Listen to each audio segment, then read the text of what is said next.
Jadi begitu saya muat berita terkait TKI yang ada di Kamboja, pada saat mereka pulang ke tanah air Indonesia harus melewati pemeriksaan tes urin, banyak informasi inbox atau pesan yang masuk ke saya itu, ribuan pesan yang masuk ke saya itu, pro dan kontra itu saya lihat ketar-ketir. Jujur, mereka ketar-ketir. Saya bukan membuat satu ancaman kecil kepada mereka, tetapi saya ingin memberikan informasi. Saya ingin memberikan edukasi yang benar-benar adalah informasi yang nyata, real informasi yang saya melihat dengan mata kepala saya sendiri dan dialami oleh almarhum adik saya sendiri. Jadi saya bisa mengatakan bahwa informasi ini, validasinya dan keabsahannya ini benar. Kenapa saya ingin menginformasikan kepada pemerintah daerah ya untuk wajib menerapkan tenaga kerja yang berada di Kamboja, begitu mereka pulang ke Indonesia wajib tes urin. Kenapa? Karena saya sendiri mewawancarai beberapa TKI yang berada di lingkungan KBRI Phnom Penh. Mereka itu menjadi korban narkoba. Ya, salah satunya mereka bekerja diwajibkan untuk menggunakan narkoba. Kenapa mereka diwajibkan menggunakan narkoba? Tujuannya adalah begitu mereka sadar, ya, artinya sadar itu dengan keadaan yang tidak mengkonsumsi narkoba. Jadi mereka tuh tidak mempunyai semangat, mereka tuh tidak mempunyai motivasi, ya, mereka bisa malas-malasan, otak mereka nggak bisa bekerja, ya.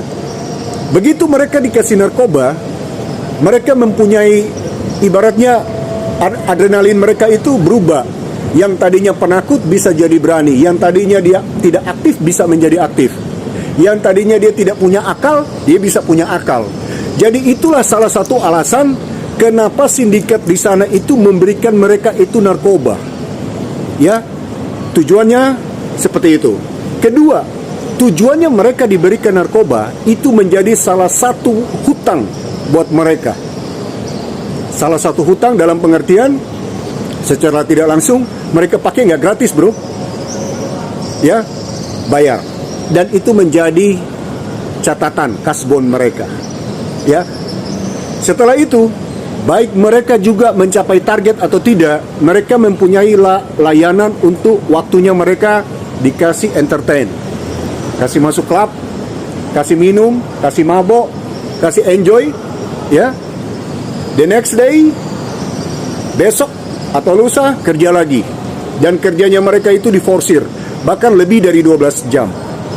Oke, sampai orang di sana itu sudah keteteran. Mereka nggak tahu mau minta pertolongan kepada siapa, karena mereka semua di lokasi yang dijaga ketat, bahkan jauh dari ibu kota.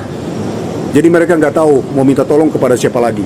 Pada saat mereka bisa komunikasi atau memberikan informasi kepada pihak keluarga, belum juga bicara secara detail, handphone mereka itu udah terputus. Dan yang ketiga, pada saat mereka bisa memberikan informasi kepada pihak keluarga mereka di tanah air, ya, terkadang pembicaraan mereka, percakapan mereka itu terdeteksi oleh atasan-atasan mereka. Karena jaringan konektivitas yang mereka pakai itu dimonitoring oleh sindikat di sana. Jadi ini benar-benar sangat menyedihkan buat saudara-saudara kita yang ada di sana, yang terperangkap. Memang di satu sisi kita bisa menyalahkan mereka karena mereka pergi secara ilegal. Tapi di satu sisi juga saya bisa memaklumi mereka karena memang kenyataannya banyak mereka itu yang terperangkap itu karena mereka tidak tahu. Mereka ditipu, mereka itu dibodohi. Ya, seakan-akan mereka itu percaya dengan omongan orang yang menawarkan di sana. Nah, yang terkait dengan rekrutmennya, ini yang paling sadis nih. Rekrutmen yang mereka terapkan di sini, setiap TKI yang sudah di tangan para sindikat, mereka diwajibkan merekrut minimal di dalam satu minggu itu minimal 1 sampai dengan 5 orang. Kalau 1 bulan target mereka itu bisa 10 sampai dengan 30 kepala. Ini yang ngeri. Makanya kenapa TKI yang ada di Kamboja sana itu lebih banyak perginya daripada pulang. Nah, sistem jaringan yang mereka pakai dan mereka terapkan ini adalah rekrut, dan merekrut. Setiap satu orang yang sudah ditangani oleh pihak sindikat sana, mereka diwajibkan mempunyai target dalam 1 minggu merekrut itu minimal 1 sampai dengan 3 orang. Dalam 1 bulan minimal 5 sampai dengan 30 orang. Ini ngeri. Jujur, ini ngeri banget. Jadi wajar saja dengan tipu daya yang mereka gunakan untuk mempengaruhi saudara-saudara mereka yang ada di tanah air.